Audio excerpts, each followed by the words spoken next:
Ce soir, ça va être du brutal? Ça va Ben être du justement, viril? il faudrait éviter que ça soit du brutal, hein, parce que demain, tout ça nécessitera, je l'ai dit quand même, qu'on ne perde pas de vue qu'il y a une élection présidentielle en 2017, qu'il y a une droite avec François Fillon qui a un projet qui peut coûter très cher à beaucoup de Français. Très cher au sens où suppression de fonctionnaires, retraite à 65-67 ans, passage de 35 à 39 heures, payé 37. Enfin, il y a des choses quand même qui sont lourdes de conséquences.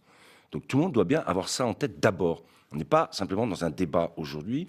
Vous trouvez que Manuel Valls fait une campagne trop agressive vis-à-vis de Benoît Non, Hamon? mais je trouve que... On va nommer les choses quand même, parce que là on tourne un peu autour du pot. Oui, je pense qu'il faut qu'on évite de faire des...